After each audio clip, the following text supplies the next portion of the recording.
Wali Kota Tegal Haji Muhammad Nur Soleh beserta jajaran pejabat pemerintahan Kota Tegal melakukan kunjungan kerja sekaligus silaturahmi ke pemerintah Kota Palembang yang diterima Sekda Palembang Harobin Mustofa bertempat di rumah dinas Wali Kota Palembang.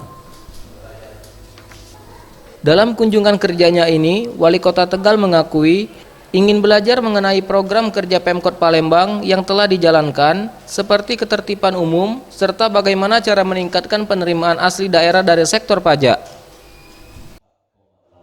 Atas penerimaan yang begitu bersahabat dan penuh dengan keakraban dan banyak hal yang bisa kami peroleh informasi-informasi dari Kota Palembang yang luar biasa, sehingga insya Allah ilmu yang saya dapat akan kami terapkan di Kota Tegal sesuai dengan kemampuan kami. Saya harapkan kerjasama antara pemerintah Kota Tegal dan Palembang bukan hanya sampai di sini, tapi untuk bisa berkelanjutan.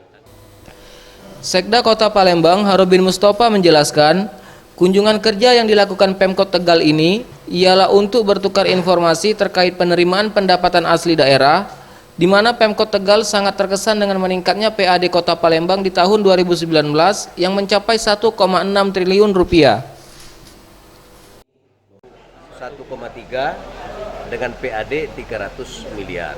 Nah, ini mereka kepengen tahu gimana Palembang kok bisa menaikkan PAD sampai 500 miliar dan sekarang hampir 1,6.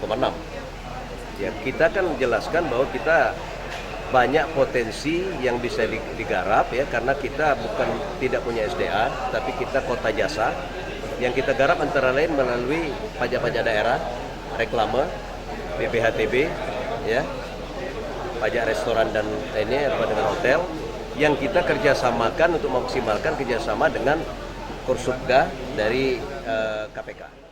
Pemerintah Kota Tegal di tahun 2019 memiliki anggaran pendapatan belanja daerah hanya sebesar 1,3 triliun rupiah dengan pendapatan asli daerah sebesar 300 miliar rupiah.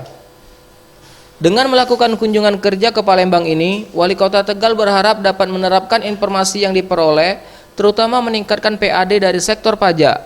Tim Liputan, Sriwijaya TV.